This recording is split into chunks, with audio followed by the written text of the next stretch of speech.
दोस्तों, इस वीडियो को देखने के बाद आप अपने करीबी रिश्तेदारों को और दोस्तों को शेयर जरूर करिएगा और हो सके तो इस वीडियो को अपने मोबाइल में सेव करके रख लें, क्योंकि हो सकता है कि 16 दिसंबर 2025 के बाद आपको इस वीडियो की जरूरत पड़े। क्योंकि इस वीडियो में आज मैं आप सभी को फॉर्म नंबर 6 भरना सिखाऊंगा। एसआईआर का फॉर्म जब भरा गया था, अभी भी भरा जा रहा है। 11 दिसंबर तक वक्त है। जिन लोगों ने नहीं भरा है, जल्द से जल्द एसआईआर का फॉर्म भर के बीएलओ साहब को दे दें। एसआईआर का फॉर्म तो बहुत इजी था, लेकिन फिर भी एसआईआर का फॉर्म बहुत सारे लोग नहीं भर पा रहे थे। एसआईआर का फॉर्म भरने में भी बहुत ज्यादा मुश्किलों का सामना करना पड़ा था। और अगर ऐसे में फॉर्म नंबर 6 भरना पड़ जाता है 16 दिसंबर 2025 के बाद, तो फिर लोगों की मुश्किलें और ज्यादा बढ़ जाएंगी। लेकिन हम आपकी मुश्किल को आसान बनाने के लिए इस वीडियो को बना रहे हैं। हमने एसआईआर का फॉर्म भरने का भी बहुत आसान तरीका बताया था। लाखों लोगों ने हमारी वीडियो देखकर फॉर्म भरा। हम आपको फॉर्म नंबर 6 भरना भी सिखाएंगे, क्योंकि 16 दिसंबर 2025 को जो ड्राफ्ट वोटर लिस्ट जारी हो रही है, उस वोटर लिस्ट में जिन लोगों ने एसआईआर का फॉर्म भरा है उनके नाम नहीं आते हैं, तो फिर उनको नई वोटर लिस्ट जो फरवरी में जारी होगी उसमें अपना नाम लाने के लिए फॉर्म नंबर 6 भरना होगा। भले ही आपका नाम 2003 की वोटर लिस्ट में है, भले ही आपके परिवार वालों का नाम 2003 की वोटर लिस्ट में है, आपने एसआईआर का फॉर्म भरा है, लेकिन फिर भी किसी ना किसी बेस पर हो सकता है कि आपका फॉर्म रिजेक्ट हो जाए। तो ऐसी कंडीशन में आपको नई वोटर लिस्ट में अपना नाम दोबारा से जुड़वाने के लिए फॉर्म नंबर 6 भरना होगा। या जिन लोगों का नाम 2003 की वोटर लिस्ट में नहीं था, उनके परिवार के किसी भी शख्स का नाम वोटर लिस्ट में नहीं था, उन्होंने एसआईआर का फॉर्म ऊपर वाला कॉलम भर के ऐसे ही जमा कर दिया है, तो 16 दिसंबर के बाद 1 महीने का टाइम मिलेगा उनको फॉर्म नंबर 6 भर के कुछ दस्तावेज लगाकर आपको जमा करने होंगे। आपका नाम भी नई वोटर लिस्ट में आ जाएगा। या फिर जिन लोगों की उम्र 18 साल से ज्यादा की हो चुकी है, वो भी अगर अपना वोट बनवाना चाहते हैं तो उनको भी फॉर्म नंबर 6 ही भरना है। और जो फरवरी में नई वोटर लिस्ट जारी होगी, फाइनल लिस्ट, उस लिस्ट में आप सभी का नाम आ सकता है। आइए मैं आपको फॉर्म नंबर 6 भरना सिखाता हूं, क्योंकि बीएलओ साहब से अगर आप कहेंगे कि भर दें हमारा फॉर्म, उनके ऊपर तो वैसे ही इतना लोड था, वो कैसे भर पाएंगे। तो मैं आपको बहुत आसान तरीका बताता हूं। फॉर्म ले लें बीएलओ साहब से, या फिर आप डाउनलोड कर लें खुद फॉर्म नंबर 6, और भरने का तरीका मैं आप लोगों को बता देता हूं। फॉर्म नंबर 6 कुछ इस तरह का होगा। यह इंग्लिश में भी हो सकता है और हिंदी में भी हो सकता है। तो सबसे पहले हमें यहां पर लिखना है विधानसभा निर्वाचन क्षेत्र की संख्या और नाम।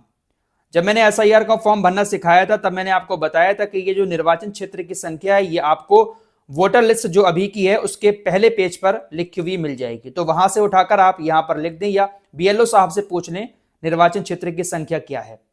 आपकी विधानसभा क्या लगती है, जैसे मेरी पीलीभीत है तो मैंने यहां पर पीलीभीत लिख दिया। अगर आपको अपनी विधानसभा की डिटेल मालूम नहीं है, तो आप यहां पर दूसरे कॉलम में लोकसभा की डिटेल भर सकते हैं। अगर विधानसभा की मालूम है तो विधानसभा की लिख दें, लोकसभा की मालूम है तो लोकसभा की लिख दें, और दोनों मालूम है तो दोनों की डिटेल आप यहां पर भर सकते हैं। अब आते हैं नीचे।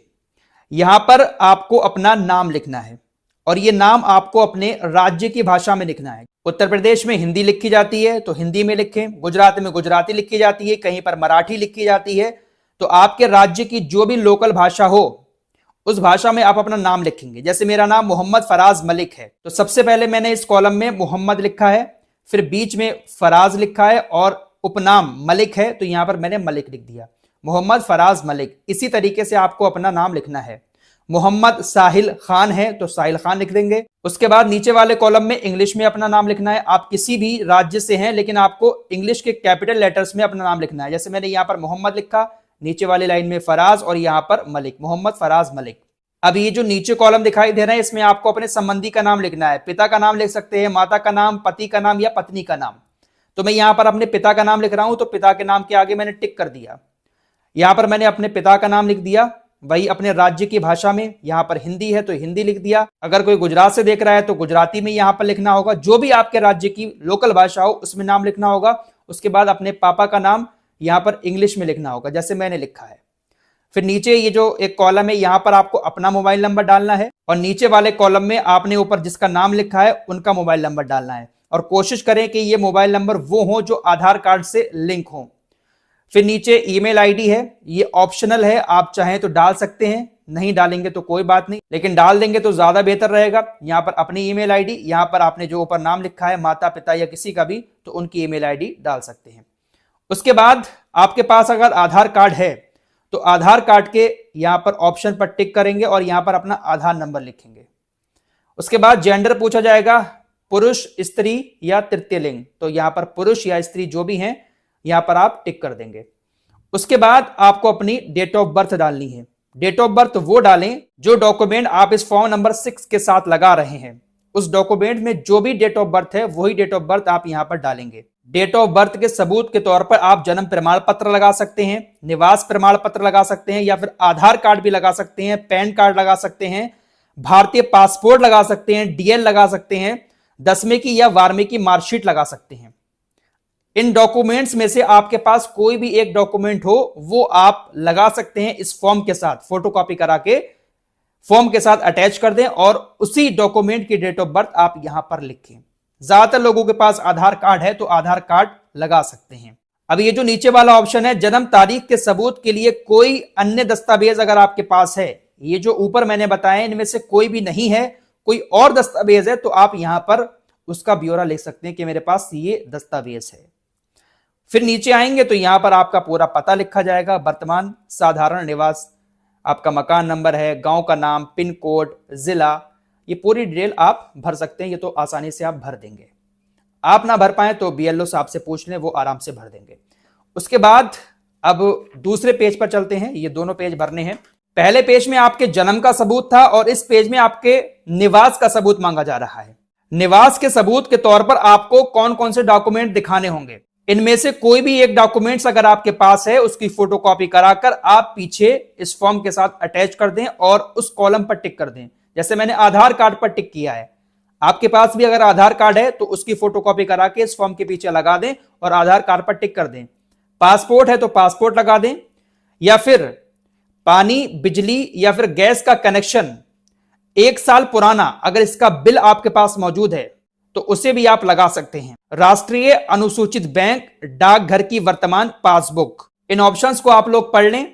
इनमें से कोई भी दस्तावेज आपके पास है तो वो आप यहां पर लगा सकते हैं। ज्यादातर लोगों के पास आधार कार्ड है तो आधार कार्ड ही आप यहां पर लगा दें, कोई दिक्कत नहीं होगी। अगला ऑप्शन है निवास के सबूत के लिए कोई अन्य दस्तावेज। अगर इनमें से कोई भी दस्तावेज आपके पास नहीं है तो यहां पर जो दस्तावेज है उसका नाम लिख सकते हैं। ये इस वाले कॉलम में ध्यान से देखिएगा, यहां से शुरू है, ये दूसरा नीचे जो कॉलम दिया है यहां पर।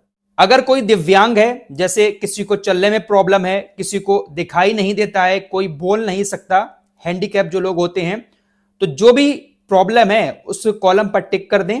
और अगर आपके पास इसका सर्टिफिकेट भी है, जैसे दिव्यांग लोगों के पास सर्टिफिकेट होता है, हैंडीकैप होते हैं, बोल नहीं पाते हैं, तो एक सर्टिफिकेट उनके पास होता है, तो उसकी जानकारी भी आप यहां पर दे दें। अगर है तो हाँ लिख दें, नहीं है तो नहीं पर टिक लगा दें। उसके बाद आपको 10 नंबर में यहां पर अपने परिवार के सदस्य का नाम लिखना है, तो आप अपने पापा का नाम लिख दें, संबंध में पिता लिख दें और पापा का यहां पर ईपीआईसी नंबर डाल दें। फिर नीचे यहां पर आपको घोषणा करनी होगी कि मैं इस देश का नागरिक हूं, मेरा जन्म, जैसे मैंने यहां पर लिखा है पीलीभीत, आपका जिस गांव में भी जन्म हुआ है उस गांव का नाम लिख दें। आपका जो जिला है यहां पर जिला डाल दें और यहां पर आपको अपने राज्य का नाम डालना है। जैसे मैंने उत्तर प्रदेश डाला है, आपको अपने राज्य का नाम डाल देना है। फिर आपको यहां पर एक ऑप्शन दिया गया है कि आप जिस जगह पर अभी रह रहे हैं, क्या आप वहां पर पैदाइश से रह रहे हैं। अगर आप पैदाइश से रह रहे हैं तो आपको यहां पर अपनी जन्म तिथि डाल देनी है। और अगर आप पैदाइश से उस जगह पर नहीं रह रहे हैं जहां पर अभी आप हैं, तो जिस टाइम पर आप वहां पर पहुंचे थे उस डेट को आपको यहां पर मेंशन करना है कि मैं इतनी इतनी डेट से इस गांव में रह रहा हूं। अगर आप पैदाइश से ही वहां पर रह रहे हैं तो अपनी जन्म तिथि डाल देंगे, चल जाएगा। उसके बाद नीचे आप छोटा सा कॉलम है, यहां पर तारीख डाल दें जिस दिन आप सबमिट कर रहे हैं, जगह का नाम डाल दें, स्थान जहां से आपने फॉर्म भरा है, और नीचे फिर ये बीएलओ साहब थोड़ा सा ब्यौरा है ये भर देंगे और आपको फॉर्म नंबर 6 भर के तैयार हो जाएगा। तो बहुत सारी चीजें मैंने इसमें बता दी हैं। इस वीडियो को आप लोग सेव कर लें, आराम से अपने घर पर भर सकते हैं। बाकी कुछ नियम जो है वो पीछे फॉर्म पर लिखे हुए हैं, इसको भी आप पढ़ सकते हैं। हिंदी में मैंने आपको भरना सिखाया और इंग्लिश में भी फॉर्म ऐसा ही होगा, कॉलम ऐसे ही दिए होंगे। तो जिस कॉलम में जो चीज मैंने भरने के लिए आपसे कहा है आप वो भरें, साथ ही साथ एक फोटो भी अपना यहां पर लगाएं और बीएलओ साहब को दे दें। आपका जो नाम है आने वाली नई वोटर लिस्ट में जोड़ दिया जाएगा। तो ज्यादा सबूत नहीं मांगे जा रहे हैं, ज्यादातर काम आधार कार्ड से चल रहा है। फॉर्म नंबर 6 भरने का तरीका मैंने आपको बता दिया है। एसआईआर का फॉर्म भरने में बहुत दिक्कतें आई थी, तो इसको तो बहुत मुश्किल से लोग भर पाते, इसलिए मैंने आपको बता दिया है। आप इस वीडियो को सेव जरूर कर लें।